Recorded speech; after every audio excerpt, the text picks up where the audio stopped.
Here in this final film form video, we're going to be looking at sound. Now, there are two things we can look at with here. There are different kinds of sound and there are different functions or uses of sound. And there are different ways we can describe sound. So, the first bubbles here, this is how we can describe sound. Sound can be diegetic or non-diegetic. It can be internal diegetic. Sound can be synchronous or asynchronous. It can be contrapuntal. There is voiceover and narration sound. And we consider sound perspective. Kinds of sound. Well, there is dialogue. A.D.R, which means automatic or automated dialogue replacement.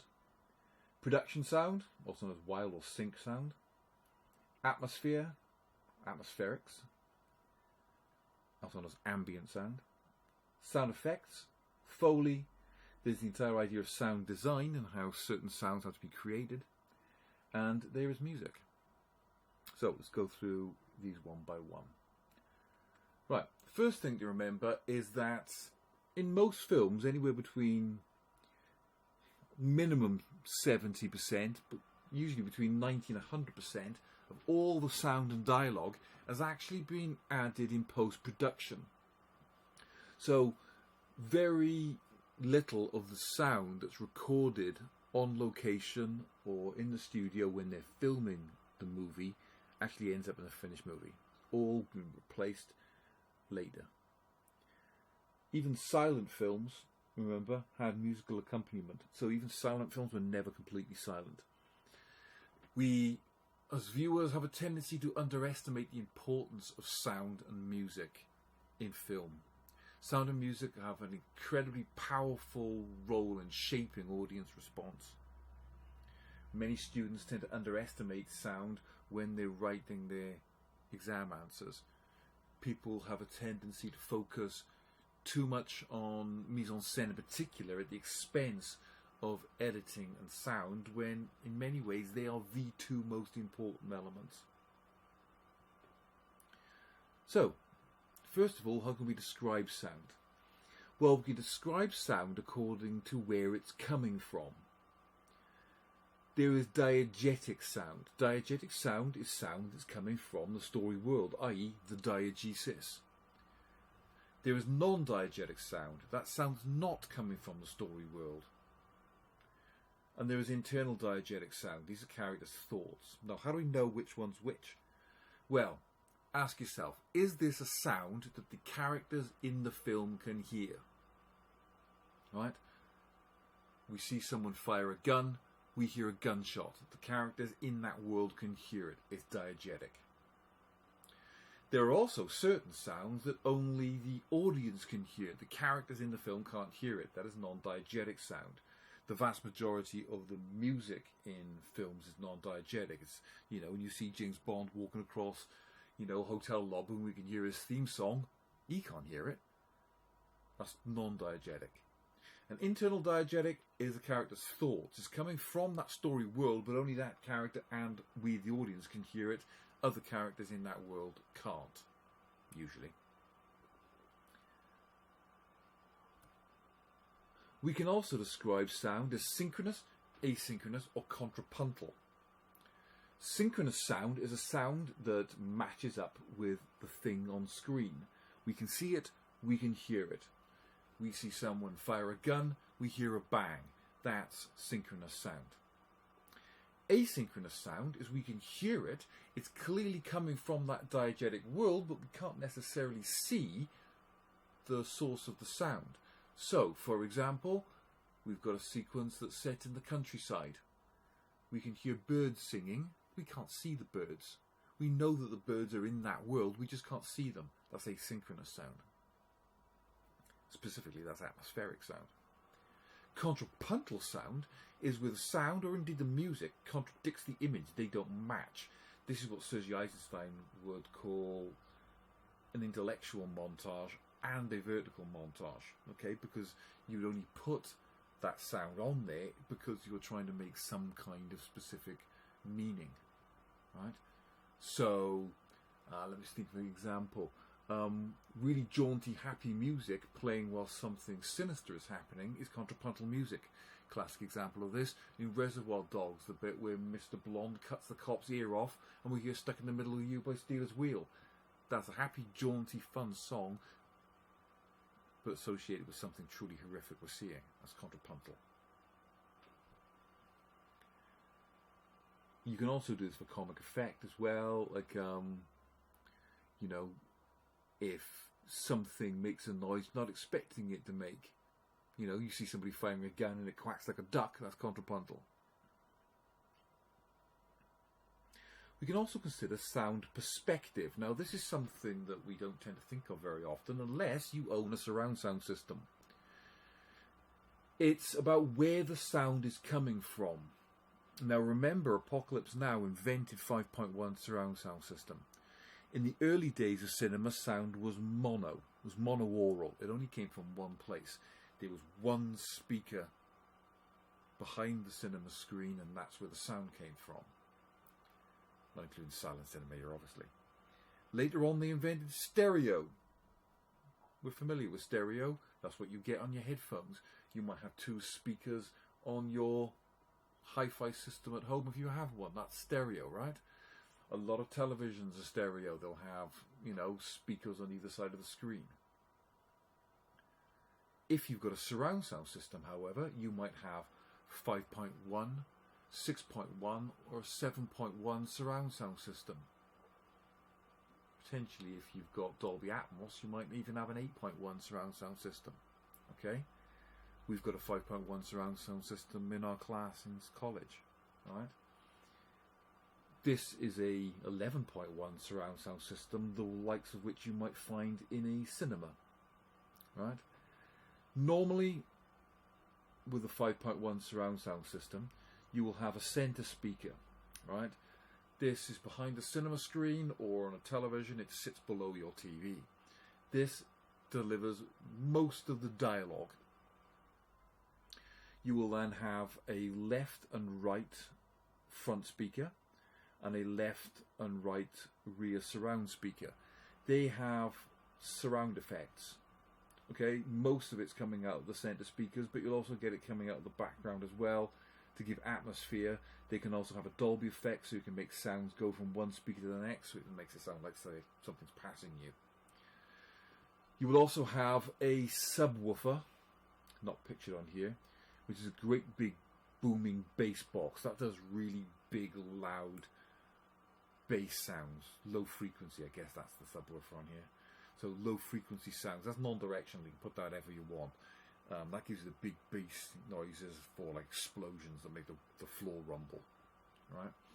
And when you're recording a surround mix, you have to decide where those sounds are coming from, and you can actually pinpoint them into certain points in the room, which is why the more speakers you've got, the more sophisticated your sound will be. Apocalypse Now has a particularly superb sound mix. One of the best I've ever heard. So we can ask, where's the sound coming from? That can affect our emotions. Sound in film is built in layers.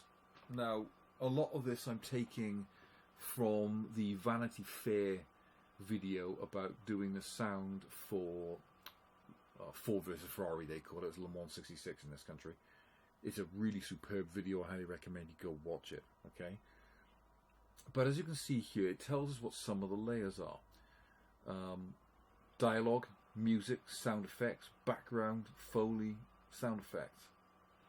And as you can see, what here we've got our sound designers and our sound editors sat in a recording studio with a massive mixing desk, and they're watching the film, and they are building the sounds to go with the picture. Sound design is a kind of filtering effect, and you will have Pro Tools, in this case, they're using a virtual Pro Tools desk here. Each one of these sliders controls a setting in this computer program. So in Pro Tools, they are building the sound up in layers. And the key layers you've got are dialogue. This is the most important kind of sound, right? That might be production dialogue, i.e. dialogue that's recorded on location, or it could be A.D.R, your automated dialogue replacement. You've then got designed sounds.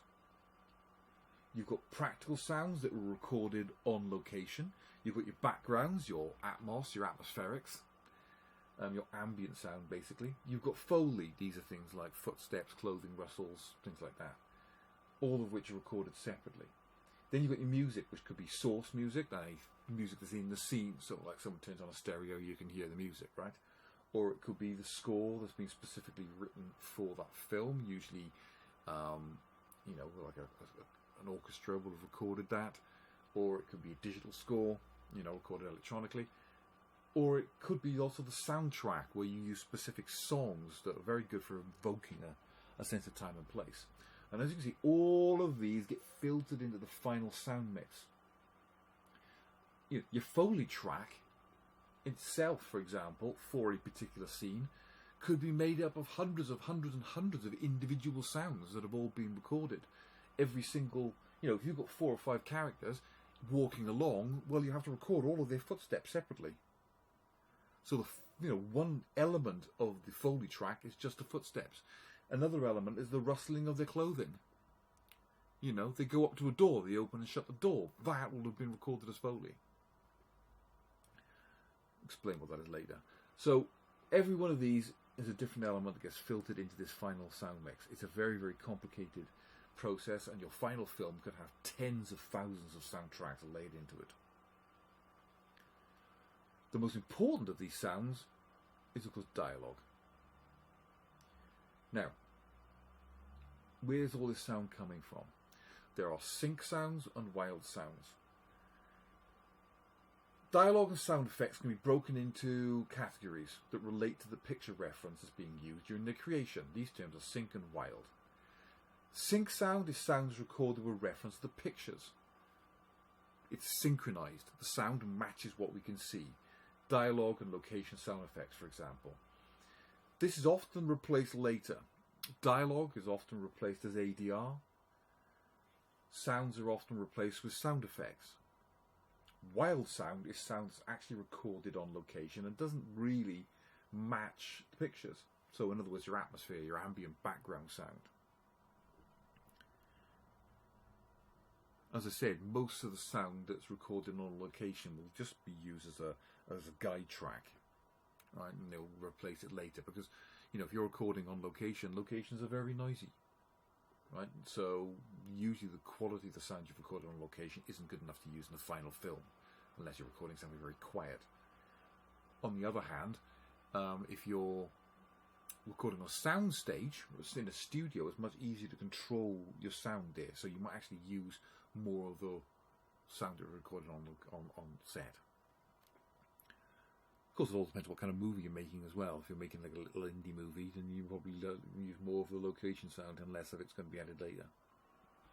So as I said, dialogue is the most important kind of sound because it tells the story. It's expositional. Exposition is dialogue that explains things to the audience. In science fiction, in fantasy, in medical dramas, in cop shows, a lot of this dialogue is called technobabble. Quite often it doesn't actually mean anything, but it sounds impressive. So a lot of it's like made up, especially in science fiction films and stuff like that. But as long as yours sounds impressive, it doesn't matter, right? Much of which will be replaced later, as I said. Now, we've also got voiceovers and narration. This is where some narrator is describing events to the audience. Now, they can be diegetic, where a character from that film is explaining things. Maybe they're narrating what happened in their past, like they're telling you a story of what happened in their youth. So both Mustang and Apocalypse Now are diegetic voiceovers. They're the thoughts of the characters. But you can also get non-diegetic, so-called voice of God narration. Like in Stories We Tell, we'd actually see the narration being recorded in that film. But you've also got narrators like in 500 Days of Summer who are explaining things to the audience. Or something like Ted, for example. A.D.R or automated or automatic dialogue replacement is where the dialogue basically is recorded on set. It's not good enough to be used, so they go and replace it later. So the actor will go into a recording studio. They will have a screen that's showing their performance, and you can see they've got a script on the table in front of them, and their job is to re-record their lines. They have to repeat the dialogue and watch the screen and try and get what they're saying to match up with their lip movements on screen. So the production sounds recorded on set wasn't good enough. They get rid of that and they redo it in a heavily controlled audio environment. You get better quality sound. Some films you'll find all of the dialogue is ADR, and they don't use any of the production dialogue. Sometimes, however, you can clearly pick out the bits that are ADR because it doesn't sound the same as the production sound. It's clearly got, it doesn't say, it's hard to explain, it doesn't have the same kind of space because it's recorded in a very controlled, soundproofed room as opposed to a real environment, and you can tell. Other reasons they will do ADR is to dub over. We use the word dub. It's not technically true. Dub means to record. What they're actually doing is looping, but we talk about dubbing colloquially, right? They loop their dialogue. But they will do it, for example, to do foreign language versions of films. They will get if you've got an English language film that's being released in Germany, they will get German cast members to replace all the dialogue in German. They do it with, say, Studio Ghibli films. You watch things like Spirited Away or Princess Mononoke, these kind of things. They will get a English language voice cast to replace the Japanese dialogue. Right? If you watch the old spaghetti westerns, they were actually recorded in English, but they dubbed it on later, and it sounds terrible. Anyway, other thing they'll do is replace swearing.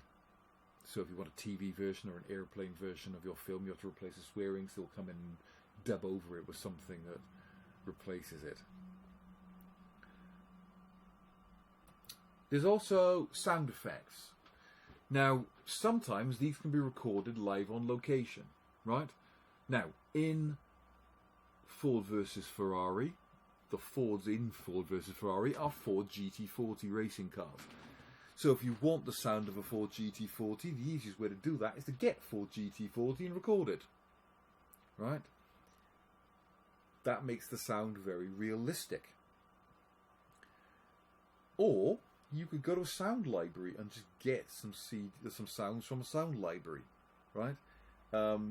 Used to be available on vinyl and cassette. More recently, BBC will sell you huge stacks of CDs which got lots and lots of sound effects on it. Nowadays, they're all online. The BBC Sound Library's got like 25,000 sounds available you can go and get for nothing. Quite useful when you're doing your film projects. So there are pre-recorded library sounds, but sometimes these are, you hear them over and over again. They are not very original. Some films are ruined by their poor use of library sound. One that springs to mind for me immediately is the first Rambo film, First Blood. It was a pretty good film, but it's got terrible sound because they're all really poor library sounds, especially the gunshots. They just sound ridiculous. However, you might want to create sounds yourself, right?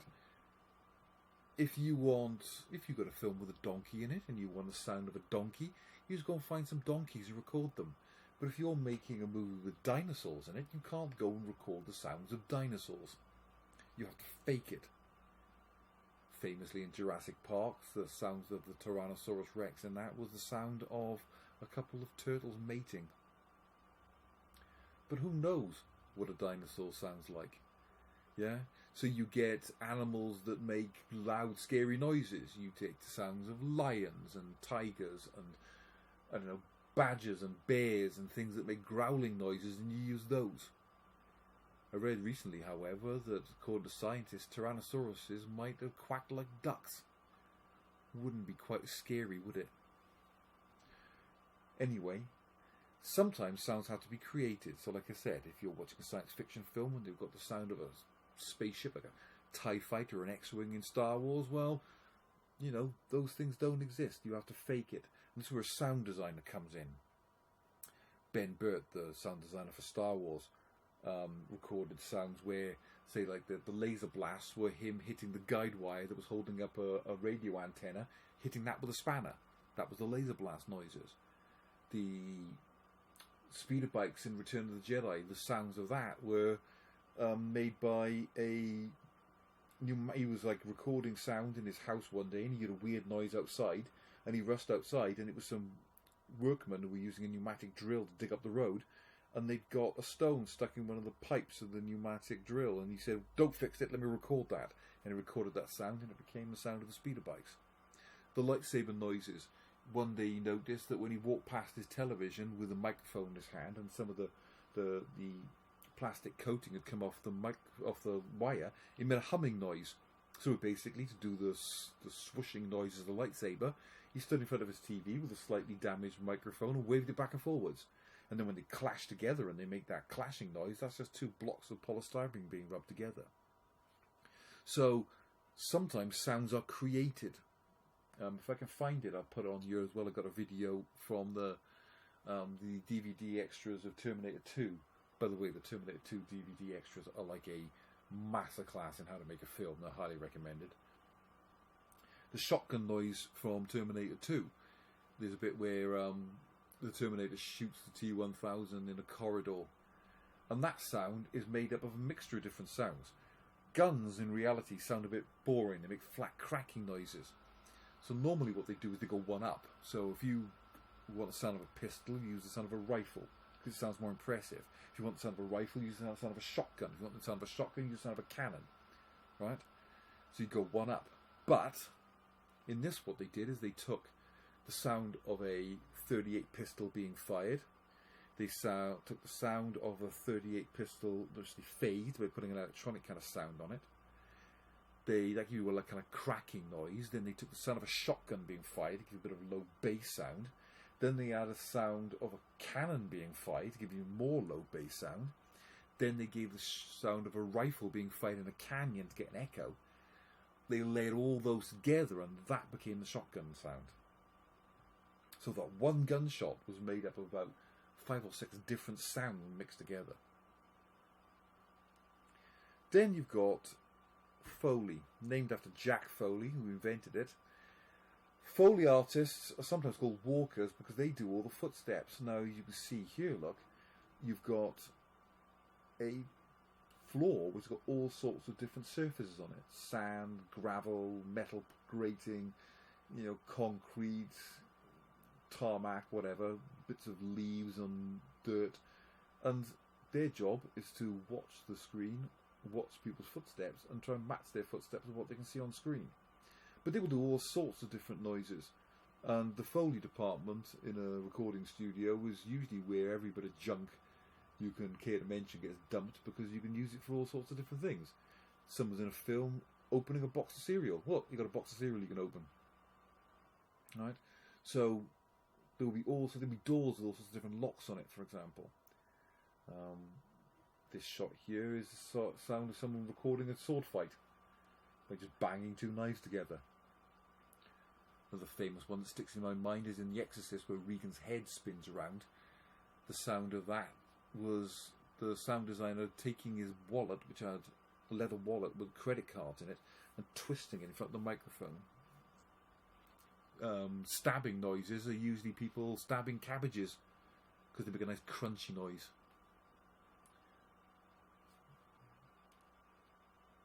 So, those are Foley effects. I'll put some videos on the playlist as well about Foley, they're interesting. Now, remember we talked about continuity editing, and we said that one of the things that you need in continuity editing is continuity. You want to hide the cuts, you want things to flow. Well, one of the things you can use for this is a sound bridge. A sound bridge can be dialogue, it can be music, it can be both, and it's there to hide the editing.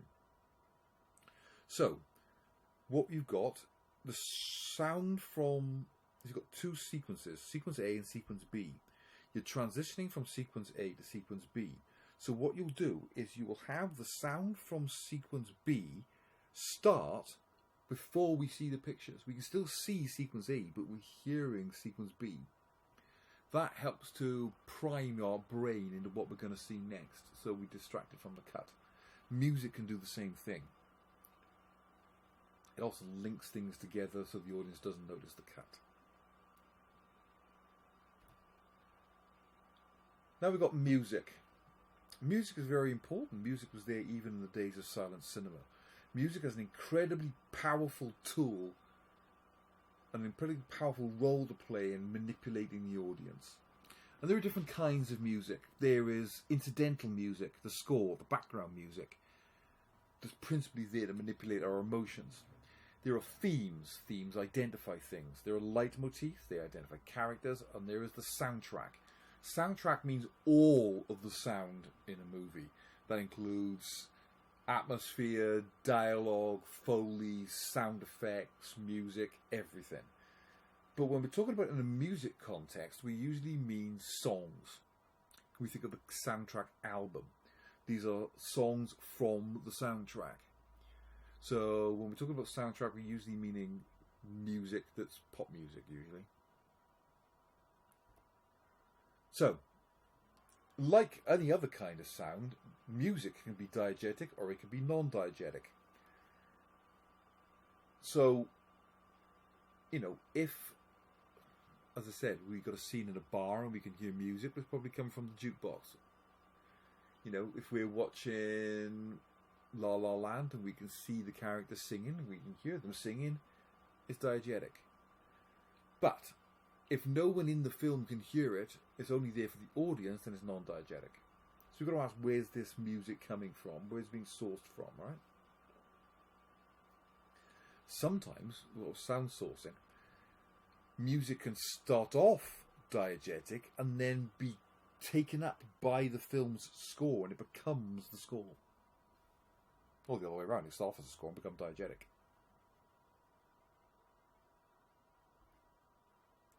So what does music do? What are its connotations? Well, it manipulates audience emotion.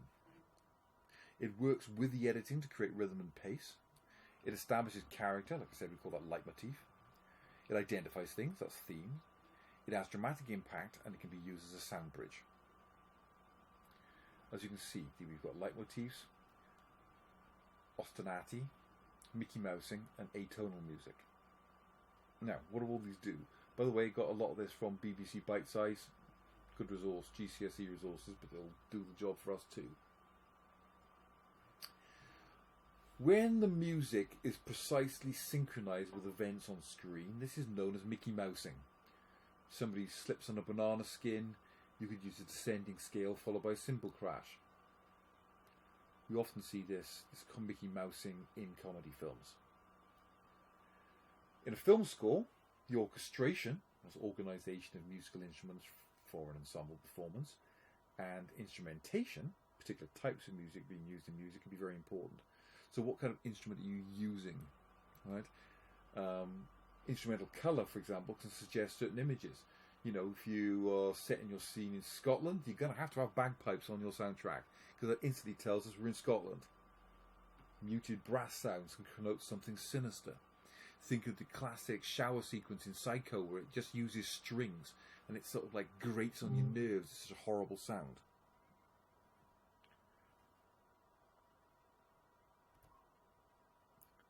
Ostinato.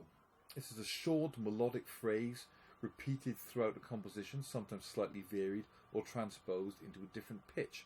Quite often we'll see the same music in a film being used repeatedly in different ways. This can be a theme, so we'll often hear a certain character. Whenever we see a character on screen, we hear their theme, that piece of music that relates just to them. We hear it being played in different ways throughout the movie. The same music can be done in a happy way, a sad way, an excited way, a romantic way. The same piece of music plays in a different manner. These will be part of the instrumental music, the score. Non-diegetic background music is purely there to manipulate the audience's emotion. It works with the editing to create rhythm and pace. Now here you can see the score being recorded for La La Land, and as you can see, the composer and his team will be sat there recording it. They will have a live orchestra and a live chorus sometimes, and they're watching the film and they're trying to get the music and the singing to match what they can see on screen.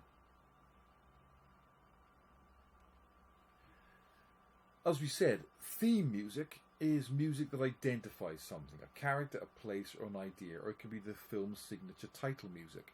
So a theme song we usually think of as the music that starts a movie. Think of famous theme songs, they're usually John Williams. Think the Indiana Jones theme. Think the Jaws theme, the Star Wars theme, the Superman theme. All Back to the Future. All John Williams, right?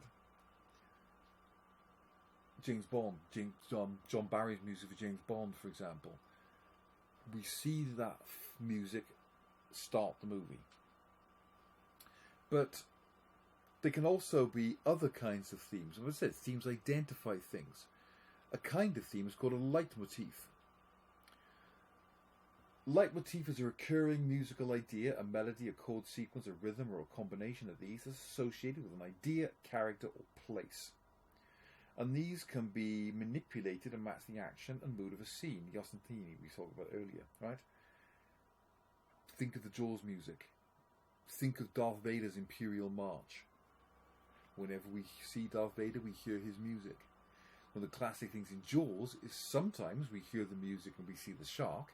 Sometimes we hear the music and we don't see the shark. And sometimes we see the shark and we don't hear the music. So when we've been trained to expect the shark to turn up when the music happens, and it builds up, and then nothing happens, it can be a relief. And then sometimes, bang, shark comes out of nowhere, and we haven't had the music, and it's a big shock. So those are the basic kinds of music, and I'll try and show you some examples in the clips in class, and I will put some extra videos on the playlist as well.